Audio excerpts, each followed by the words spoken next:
You're on. Good morning, Westminster. Get you a cup of coffee, pull up a chair, and join us for this morning's Good Morning Westminster program. Good morning, Carol. Good morning, Ken. And good morning, Boyd. Good Hello, morning. Carol. Hello, Ken. How are you today? Good. Well, Thanksgiving and Black Friday are behind us. And Boyd, did you have enough to eat? I bet you probably did. I know Ken had enough to eat. I never get enough leftovers. Chuck Morse gave me a leftover recipe for turkey panini, which I'm going to try. I haven't tried yet, but I'm going to. It's a slice of turkey, stuffing, cranberries, a slab of brie cheese on rye bread, and a panini press. How does that sound? Oh my gosh, That's that pretty sounds good. great. Pretty good. Hey, well, listen, while you're cooking that up, why don't let's bring everybody up to date on the puzzle contest. Yeah, we had two winners, so it was a tie. Could you give us the riddle again? Give us a riddle again, Carol. Okay. Looking for one word answer. The rich have too little of it. The poor have too much of it. Stronger than God. And if you eat it, you will die. I'm sorry. I had to get my brain going here. If you eat it, you will die. So that's, and the answer is the word nothing. Nothing. Well, Yeah. the rich have, they have everything. So Yeah. they have much enough. But the poor, they have nothing. They have nothing. Yeah, they have nothing. Stronger than God. Well, nothing is stronger than God. And if you eat nothing, guess what? You will die. So nothing was the word. And we had two winners, Boyd. One of them is Helen Spear, and the other is Charlie Schaefer. Charlie Schaefer, who is he? Is he a resident? He's a resident in Nevada. You know, I learned that about 10 seconds ago, and I'm kind of dumbfounded. But Ken sends him the links to these shows, and he loves to see them. He's my brother, and he loves watching anything we can send him a link to that we're doing here. He likes watching it. But I guess he got carried away and put in the answer. I didn't see it there. He's your brother. He's my brother. I do want to say something. He couldn't. I want to say something. Yeah. What? I was going to say. Well, I want to tell him. Go ahead. I want to tell him there's an out-of-state fee. So that he neglected to send, he can just send a $200 check to me. That's apartment 208. And then you can enter as many times as you want. Oh, that's an all-time lifetime fee. That seems reasonable. But yeah, the problem, I have two problems with Charlie's entry. One, he's a relative, and if you remember the rules and regulations, you want me to repeat them? Oh, no. We'll take your word for it. No. The rules and regulations don't allow for relatives, I don't think, of the three of us. And the other thing is, the rules don't allow for non-residents. So I think we'll have to declare the resident who also got it correct, the winner. But Charlie, we can send him an honorary certificate of not good in the little store for $10, so he can frame it and put it on his wall because it's the glory, the honor of the thing, and not the money. I'm sure he's not. We'll do that. No, he was doing it for shock value, I think. And he got it always. Good suggestion. Yeah. And who was our winner? Helen Spear. Helen Spear. My goodness. Well, good for Helen. Yes. And she said she's really enjoying our show, and she gets up earlier than she ever used to get up so that she can watch the show. Well, so I'm glad we're contributing to a healthy lifestyle around. Right. Amen. Okay. So Helen can pick up her gift certificate at any time from Ruth Sanil. Congratulations. Okay. Now, Boyd, I hear you have a riddle for this week, right? I do. So here goes. What word has 15 letters and has two pairs of the same consonant. I got it. I got it. You What? do?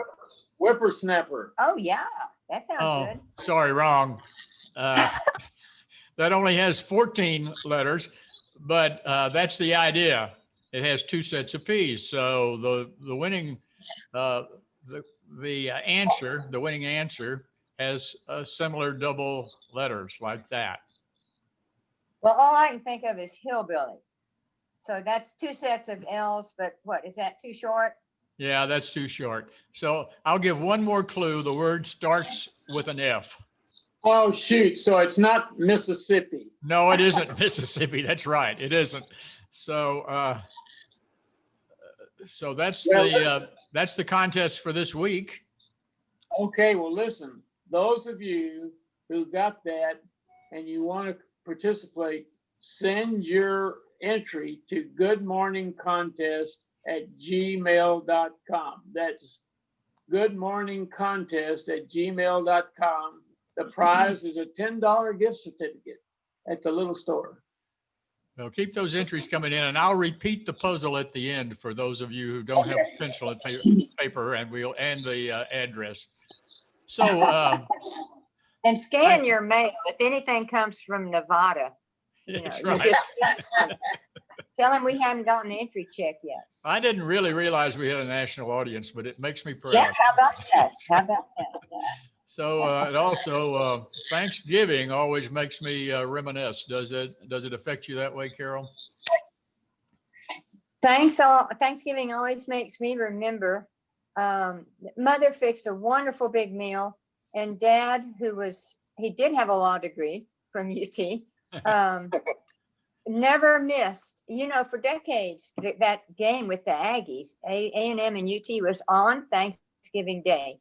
Absolutely. Finally, I don't know when, maybe 10 years ago or something, they moved it to a Friday or a Saturday. So I'm sure that made a lot of women happy. Anyway, Mother would fix this great meal, and Daddy would be in the living room watching the game. And first of all, she made him come to the table, but he could leave the sound on. But then he was always listening like this, and if he heard crowd noise, he'd jump up from his chair and run in the living room and see what happened. So finally she said, no, we'll have it during the halftime. So she would watch, and she'd try to get the food out right before the halftime. I remember one time when, for some reason, maybe there was an injury, halftime went forever. I mean, before it even started. And she kept saying, come on, and he'd say, it's not halftime. Anyway, that's my main memory of Thanksgiving, is trying to please Mother with the food and please my dad with watching the game. So that's my Thanksgiving memory of childhood. That's a great story.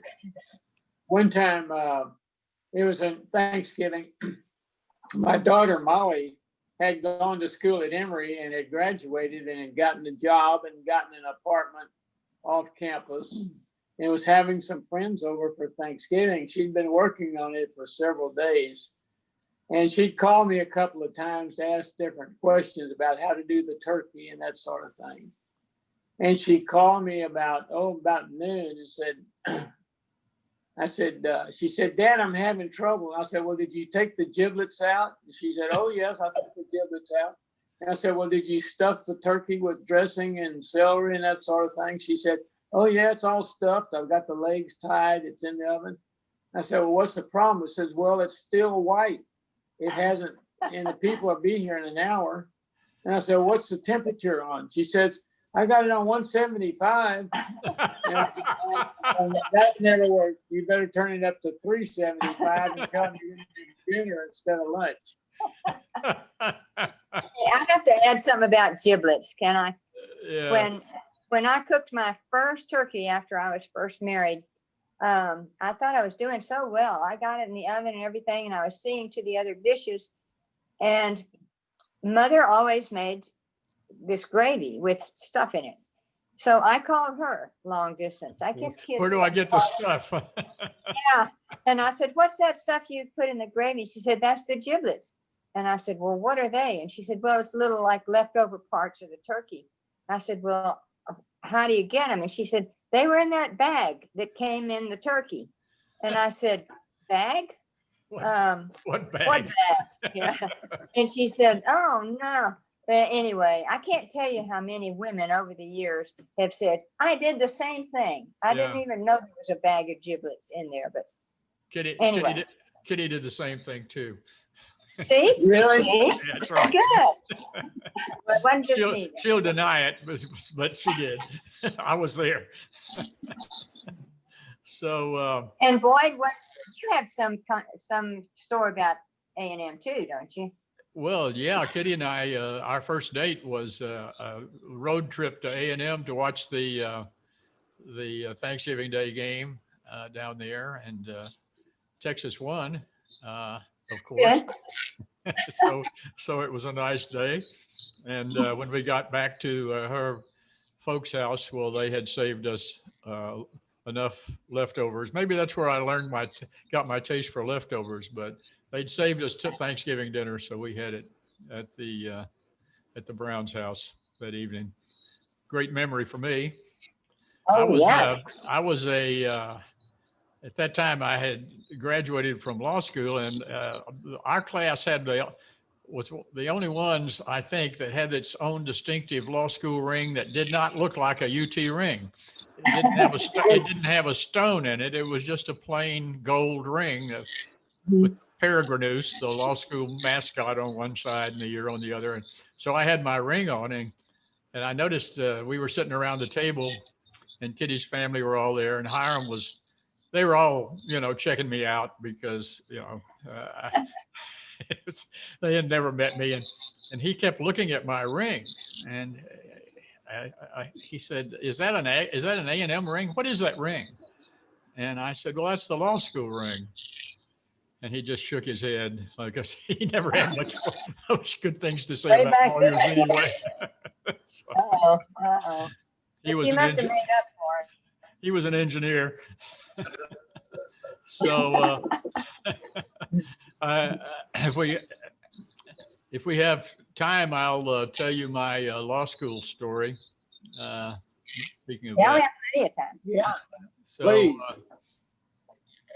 Law school and the School of Engineering had a feud that went back to the beginning. I think 1907 was the first time that they had a fight on the grounds outside the old main building between the two student bodies. And so it had just developed over the years that a prank, one would do a prank, the other would retaliate. The engineers stole the law school mascot, and then the lawyer stole the engineer's mascot and had a fake trial and decapitated him with a fake guillotine. And so things like that. And so it just went on and on. And so the first year I was in law school, the engineers had done something particularly hideous the year before, and we were told that it was up to the first year laws to take care of that. So we had to decide what to do. And so a group of us, we formed a committee, of course, which anytime you get 3 or 4 lawyers together, well, they got to have a committee of some kind. So we formed a committee to get retaliation, and it turned out that the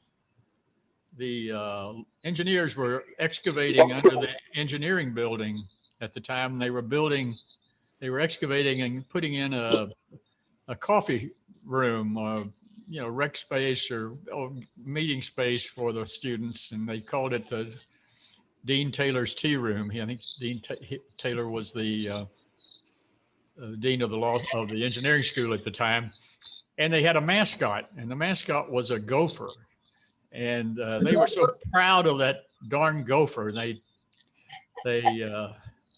paraded him around. They had pictures in the Daily Texan. I mean, it was just disgusting. And so we decided that we would kidnap their gopher. And so we showed up at the engineering school reception desk there, and said I introduced myself as a reporter from the Austin American Statesman, and my friend George Terry was with me, and he had a big box camera like Superman's buddy used to carry, you know, in the comic strips. It looked pretty official. And then we had a getaway car out in the back, waiting at the street, and another person who was along as my assistant reporter. And so they called a kid that knew where the gopher was, and we explained we wanted to run a story about the gopher. Would they bring it out so we could see it and take a picture? And oh yeah, so they brought the gopher out, and I said, well, we need a bigger shot. Can we take it out on the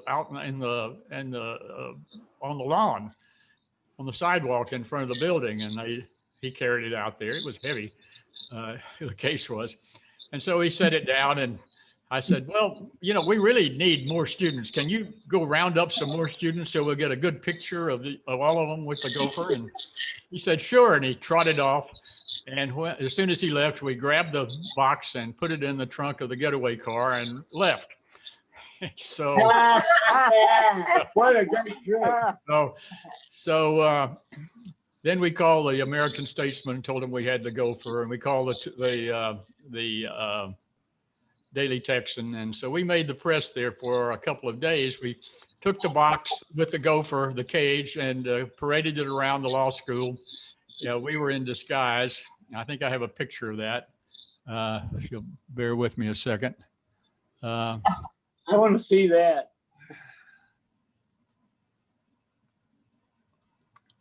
So. Looky there. Looky there. Yeah. So the engineering student said, well, he should have been suspicious of that so-called reporter. They said, can you give a description of him? He said, well, he had slow eyes. S-L-O-E. He was a slow-eyed reporter. And so that was how I was described. Wow. So this is that's me there with the bolo tie and the sack over my head. That's my friend Bill McKnight, who was on the committee. And this is my friend George Terry, who is holding the gopher, and who was the fake photographer. Well, George took the gopher home with him to keep it. And we tried to decide what to do. I mean, some of us wanted to stuff it. And George got so attached to the gopher that he would not let any harm come to it under any condition. And so nobody recognized any of us, amazingly, except George. And George he wore this bow tie. And somebody said, that's George Terry. And so George gets a call from Dean Nowotny, the Dean of Men. And he said, George, I know you have that gopher. Now, don't lie to me. You've been identified. And George kind of mumbled, and he said, George, if that gopher is not in my office by 12 noon tomorrow, you're expelled. So and hung up. So we had a committee meeting, and all of us said, well, George, he's not going to expel you over this. This is just a prank. And George said, yes, he is. The gopher's going back. And so he returned the gopher. And that was the end of that. So. Wow. You know, Boyd, I remember when I was at UT and at other times, there were a lot of pranks back and forth. It seems like mascots, like the little terrier that the Aggies had, were stolen all the time. And I was wondering, did anybody ever try to mess with Bevo? Yeah. Oh, yeah. Really? Oh, yeah. You remember Ken, don't you? The Aggies kidnapped Bevo and branded him with the score of a football game. 13-0. Was it 13-0? Yeah, something like that. And so they had to try to, when they got him back, they had to try to repair that brand. Maybe they branded him A&M and they repaired it to read 13-0 or something. I don't know. But yeah, Bevo. That's where Bevo would come from. They branded over it. You remember, with a branding iron, and made it Bevo instead of. In Roman. That's what they did. Yeah, they made it Bevo. Yeah. So that's why they have such security. I don't know that we ever were able to kidnap Reveille, the dog? No. I don't remember it. The Oh, Aggies, I thought so, but maybe not. maybe we did. I don't know, but I think the Aggies were better guards probably than we were. So. Yeah. Boy, I love that story. Well, what else is going on at Westminster this week? Well, let me look. I've lost my place. Bear with me a second. I have this new system here that's supposed to work, and it Boy, doesn't. let me just mention that I went into law school also. Oh, Oh, I had forgot that, Ken. What year did you graduate? Well, I never did. I tell you what happened. I had a perfect situation. I could go to law school during the daytime and then the law library. And it worked out just fine. Then I had a part-time job at Green Pastures working for my mom and dad. And I made a lot of money as a waiter, which paid my way in law school. Anyway, one day we were doing these parties at Green Pastures and my nephew was there and he says, I think there's a fire upstairs. And I said, what? So we ran upstairs and sure enough, it was one of those blustery northern winter days where a northern blown in it was in March 1965.